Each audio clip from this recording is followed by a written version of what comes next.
Hello again, sixth grade. I want to go over lesson 81 with you today.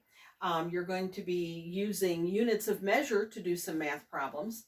And the first one I have on the board, it says 3 feet minus 12 inches equals blank inches. Okay? Now, when you're adding or subtracting measurement, it has to be in the same units of measure. Like here, we have feet and we have inches. And then they want the answer in inches.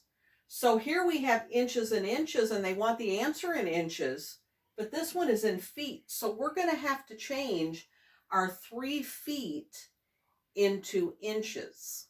Okay? So let's think a minute. How many inches are in just 1 foot? Do you think you know? How many inches are in just 1 foot? Okay, so 1 foot is 12 inches. It's like your ruler, okay, the ruler that you have for class. So 1 foot is 12 inches.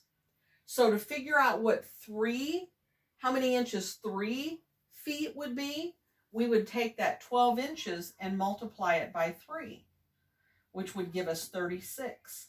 So now we no longer have feet, we've got 36 inches. And now we can subtract that by 12 inches. So we've got our 36 minus our 12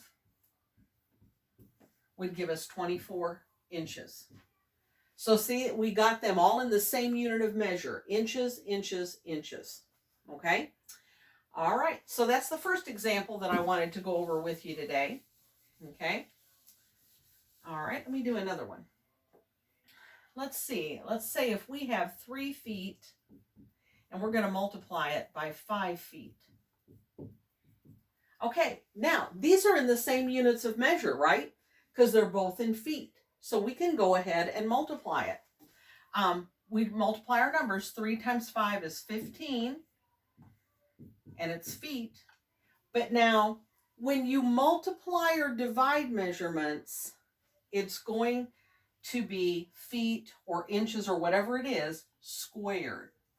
So how we would say that is 15 feet squared or 15 square feet. Okay? But that's only when you multiply and when you divide, not when you add and subtract. Okay? All right, let me show you another one. Okay, let's say we have 16 centimeters, or I'm sorry, getting ahead of myself here. 16 centimeters squared over 4 centimeters. Okay? Now, don't let the little 2 here, our little exponent of 2, confuse you or anything right now. We're just actually taking our numbers and dividing them to figure out our answer here first. So 16 divided by 4 would be 4, and it would be centimeters, and so that would be our answer. Okay, you say, well, why isn't it centimeters squared? Well, because if you take 4 centimeters times 4 centimeters, that would be 16 centimeters squared.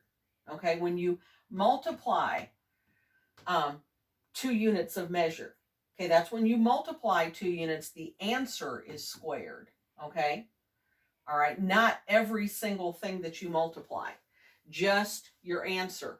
And if our answer backwards would be 4 times 4, which would be 16 centimeters squared. Okay? All right, hope that makes sense. Don't let it confuse you.